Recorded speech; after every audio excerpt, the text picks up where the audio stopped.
Season 3 has a ton of changes, both buffs and nerfs that are going to affect the meta. While there are some heroes that got directly nerfed and are going to be worse, there are others that are big losers, not getting buffs they needed or left behind in the changing tides. So in this video, we're going to break down the 10 biggest losers of Season 3 heroes that are going to be a hard sell, except under certain situations for maining, but we'll break down exactly what those situations are in this video. But we have free skin drops enabled on our stream in the links down below, and we're going to be playing the new patch, so if you have any questions about it, or if you want to sit back and watch someone suffer through the beginning of a season when games are extra random, come say hi in the links down below, but let's get into it. Now, the first big loser of Season 3 is a hero that didn't get a change, and it's surprising that they didn't because this hero has been underpowered and is most likely going to be even worse in Season 3, Iron Fist.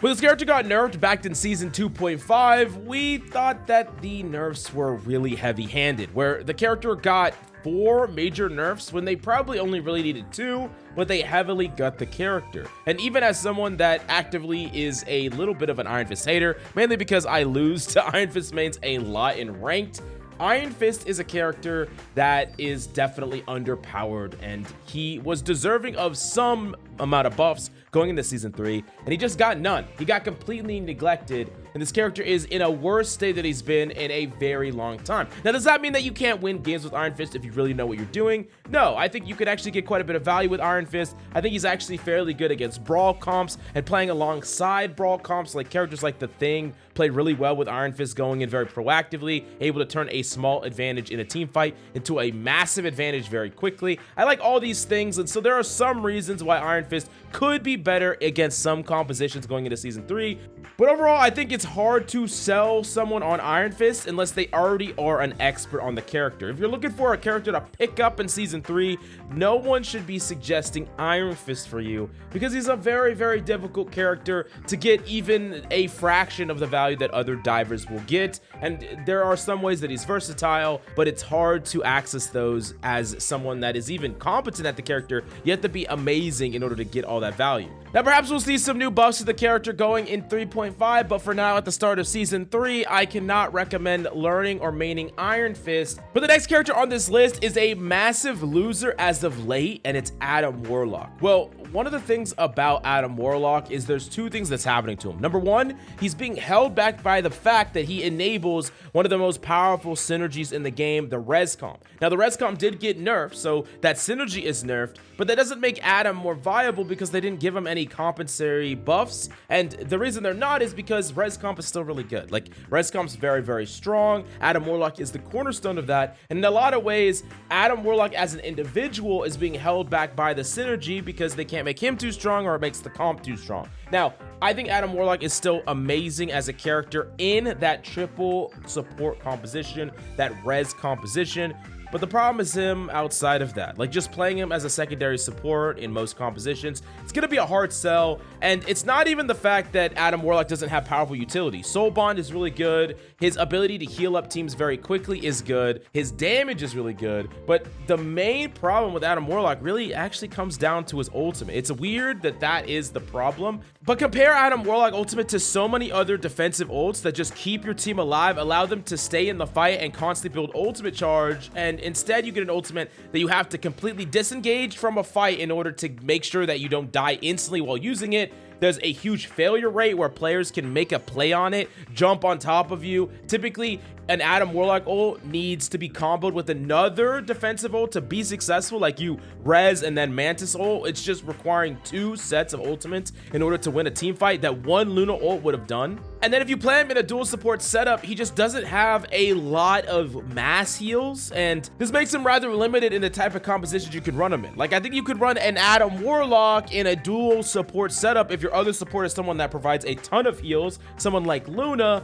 and then you have like solo tank Magneto, who's not going to be taking a ton of damage. But you throw in a Thing in there, you throw in a Gru, you throw in anything that's going to be trading damage a lot, and Adam Warlock really starts to suffer. So you combine all these things together, and we are looking at an Adam who's really only going to be great in the res comp, and that's it.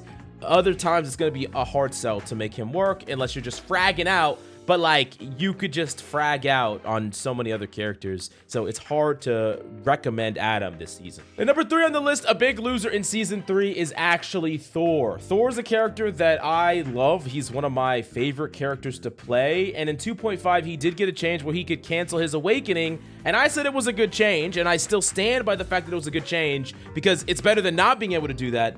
But the reality of it is it doesn't fix Thor fundamentally, because when you're popping Awakening, you get to, you know, do a lot of damage, poke a lot, potentially kill somebody. But if you cancel it, unless you're in melee range or throwing hammer range, which a lot of times you're not, you're in the middle of nowhere, you can't get a Thor Force back immediately, and you have like awkwardness where you're like stuck in the open for too long. And then even if you can trigger it, it's a little bit awkward and hard sometimes to have to pop it, get value, then find someone to give you your Thor Force back, then get away. It's like too many steps. That's awkward. You'll oftentimes just get killed. You have a nerf survivability as well, which is holding you back as far as getting out. There's so many situations where you just don't get out of engagements that you would have in previous Thor. And it's crazy because I'm talking about all the reasons why new Thor, new Awaken Room spamming Thor is like performing worse than old Thor would in this meta. And old Thor wasn't even strong enough to be a meta pick. Yeah, he could like dominate in solo queue, especially in the lower elos, but he wasn't like a meta dominant pick in high ranked play and pro play at all. Thor's actually the only character that didn't see any pro pick rate at all in the Ignite tournament. So overall, I do think that you can still carry with Thor, you can still climb with Thor. I don't want you to make you think that you can't play this character. I still think he's a good solo carry pick in really low elos because ultimately he's like a hard to kill DPS that could take 1v1s and win them, which is just good value against like random characters that see play. However, I think it's a pretty sad season to learn Thor or try to main Thor compared to so many other powerful tanks. He's just the one that gets left out the most, the one that I think is the hardest to get consistent value with, and in needing of a rework, a buff, a change in some major fundamental ways in order for him to see like established play at high levels. Now, the next 2 characters, I'm going to talk about them individually, but they are in some ways a package deal. Iron Man and Ultron are 2 losers on this list that they are getting direct nerfs, and the meta is also moving away from them slightly. So first off, we're seeing Iron Man, who's going to have a much harder to build up ultimate, which is a big deal because he's never beating a cloak and dagger to, you know, like ultimate anymore. Sometimes he's going to like be behind even Lokis and rockets or whatever. So it's going to be hard to set up an ult on these players, and you're also never going to beat a Magneto to his ultimate to counter you. So there's a lot of factors that are just going to make it so it's harder for you to get your ultimate out. An ultimate that honestly was hard to set up before, and now it's going to be even harder. And also, when you're in Armor Overdrive, you're going to be doing less damage with your repulsor hits. Now, you're still doing a ton of damage with your beam, which is good. And I think Iron Man is still going to be playable. But these 2 things are going to definitely weaken Iron Man's effectiveness overall. Iron Man's kind of been a permaban in 2.5. I don't really think that's the case anymore, and especially when we see strengths to Hela, like Hela's gonna be strong with the new team up, and she's still good at dealing with Iron Man. We're seeing freaking Jean Grey, Phoenix as a good anti-flyer, and even against like Ultron flyer groupings, having that AoE is actually pretty valuable, but just like more direct damage, and you could even run compositions that have double burst hit scan. These are all going to be good against some of these flyers, and then we pair that with Ultron getting a nerf as well. I think the enabler of this composition, just these flyer compositions, Ultron Iron Man is also just a great duo. The fact that his flight acceleration time got reduced from 8 to 6 seconds, the fact that his wall bonus health to himself is -10 and to his allies -5 is gonna just make it easier to make plays on him. He's gonna get caught out of position more. It's gonna be harder for him to help his allies and himself. And you combine just these things together, and it just shows that we're moving away from a lot of these flyers. Are they still gonna be powerful? Yes, but I think it's gonna be like more similar to like the res comp, right? You can play the res comp. Oh, you're just gonna rock Adam, Mantis, Star-Lord. You just throw that in a composition with another support, 2 tanks, or a tank and a DPS, and it's a good comp, right? We're gonna see something similar where you just have a comp, like a powerful comp, and then you just triple support, Ultron, Iron Man, throw it together, and it's a good comp that attacks from a different angle. But is it so strong that you have to nerf it in the neutral, nerf it randomly going into a game? I don't think so. I think you're going to have a lot of counterplay most of the time against this composition. Still going to be strong, but it's definitely going to be a loser compared to how dominant it was in 2.5. and I think there's going to be a lot of other powerful compositions that see a ton of play. So it's going to be something that is like part of the meta, but maybe not a major part of the meta. So before, I would say like knowing Iron Man is like a necessity if you're not going to ban him. I don't really think that's the case anymore. Now, moving on to number 6 in season 3, Captain America is a big loser here. And it's weird because you're like, Mills, Captain America once again didn't get changed. I know there's several characters I put on this list that didn't get changed, but there's a reason why I think Captain America especially gets knocked down a peg compared to some other picks. So for one, I think Venom is going to be particularly strong as the dive pick. Not only did he get buffed, his synergy with Hela is really, really strong. And of course, like Cap's synergy with Bucky is kind of just irrelevant. Not really that great to pair those two together. They don't have a ton of synergies together in the same way. And the reason is because Hela can position really dynamically, super large off angles, super wide off angles, deal damage from range. Bucky can't. He has to play frontline. He's not really, you know, going crazy on these crazy flanks the majority of the time. It's just hard for him to follow up in the engagements that a Cap is making, unlike a Hela could follow up with a Venom engagement. But as we move over to more brawl-based characters and we move over to like the Thing being really good and being able to latch on to players, a Captain America jumping around, giving a Thing something to jump to, and then also the Thing just being pretty good at bullying Captain America is not great. Like, I think as a whole, the Thing's presence being good is a little scary for divers because, you know, if in a fight where divers are all over the place, the Thing just gets to go wherever he wants. He gets to jump anywhere he wants and either ult or slam, put you in a 3-second, you know, I can't use my movement abilities. It's gonna be pretty rough. I'm not saying you can't carry and climb with Captain America. I think that unless you already know him, it's just hard to justify telling you that's the character that you should be learning in season 3 over so many other powerful heroes that I do think are gonna get a crazy amount of value. If you want a dive character, I would recommend Venom. If you want anti-dive broad, recommend Thing. If you want, you know, anything else, Magneto's still gonna be great. Emma's still gonna be great. Groot's still gonna be great. There's a lot of suggestions I can give you before I give you Captain America. And for all these reasons combined, I'm putting him as my loser in season 3.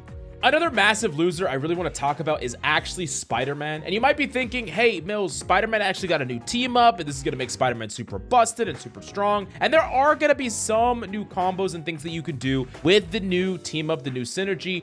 But overall, Spider-Man did lose some important power in his kit previously. A lot of Spider-Man players are really upset right now because some of the combos they did before aren't as reliable, and you almost need this team up to make up for some of the power that he lost in some of those combos. But think about how often you're going to be able to run a Spider-Man Human Torch consistently. Like, yeah, you could set up a duo, but locking Spider-Man Human Torch as a duo is going to make it so you're always running 3 or 4 DPS on your team. And if you just randomly are looking for a Human Torch on your team, good luck. If you randomly ask for a Human Torch to be playing with you, also good luck. And this isn't even really the problem because honestly, in a good Spider-Man meta, Spider-Man would actually be fine. Like, he wasn't changed all that much. He'd actually be fine, but you got to think about what other characters are really good right now. You got to think about the Winter Soldiers that are going to see a lot of play. And you got to think about the Namors that are going to see a ton of play. And you guys think about the Things that are going to see a ton of play. All these characters that just don't care about Spider-Man or are actively good against Spider-Man, seeing just a lot more neutral play. And then Spider-Man just not really having power to push through. And of course, when you're really good at Spider-Man, you could still make him work and kind of get value. There are always Spider-Man players in top 500 that make him work. But if we look at the past seasons of Spider-Man, I do think that this season especially is going to be a rather hard one to get consistent value in. And if you're looking for a character to pick up and learn, I don't really think that this is that season. If we had a different team up bonus, a team up anchor bonus with a support or tank, I think that would overall be better, like his Venom one, because it's way easier to set up. In general, as we've seen, if you get a character with a powerful team up, and that team up is attached to a tank or a support, especially a meta one, that's just like almost like a free add-on, right? Like the Hawkeye Luna Snow team up, that's like free because Luna Snow is just one that is played all the freaking time, right? But when you look at a team up that requires 2 rather niche or DPS, not completely niche, but just more on the niche side, it becomes harder and harder to get that team up guaranteed. and most of the time you're just going to be having to play without it, and you don't even get the new toy unless it's something completely busted like the Wolverine Phoenix one. Yeah, that one's broken. Going on to number 8. This one's gonna be a little bit controversial because in some ways this character actually got a buff. This is Invisible Woman, and the way that Invisible Woman got a buff is that now she does 5 less healing on the return of her heals and damage, but 5 more when it hits initially. So, you know, it was going out and coming back. Sometimes you wouldn't get the back damage and heals, so they basically buffed her, but just made her more reliable, which I think is just good, but it's really not gonna matter. And it has nothing to do with why I have Invisible Woman on a losers section here, because honestly, Invisible Woman's probably the best character on this list. Very strong character to main, and actually a character I would recommend maining and learning, which is surprising. I just think that as we see the meta kind of move and we see a lot of these supports seeing play, we're seeing a lot more vulnerabilities in Invisible Woman, specifically her ultimate, in comparison to other ones, especially when we look at Luna Snow. Luna Snow's lasts longer, is harder to kill through, and Invisible Woman, not only can you just burst through it with Team Focus Fire, which is happening more and more, but it also, you know, submits you to a lot of ultimates like getting hit by a Jeff Nato, getting hit by a Wolverine out of the ultimate, getting hit by combo ultimates like a Thor, getting damage boosted. There's a lot of little things, and especially when we're going to see more Groot, it's like especially Groot, I think it's going to be a problem for Invisible Woman, because Groot ulting with team damage is gonna kill through it very, very reliably without even the need of some other ultimate the majority of the time. It's gonna be a liability, and I'm not gonna say that this is true for every rank. I think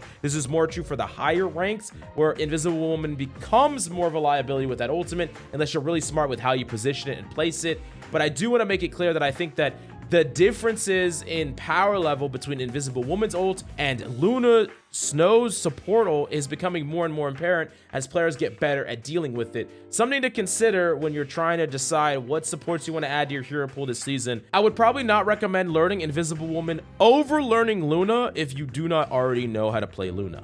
Now, the next hero I want to talk about is a hero that is not a loser. I put her on this list because she is getting nerfs, but I want to make it clear how strong this hero still is, and it's Emma Frost. Emma Frost is getting a lot of changes. She's going to have less damage with her beam, both in the base beam and then at max energy.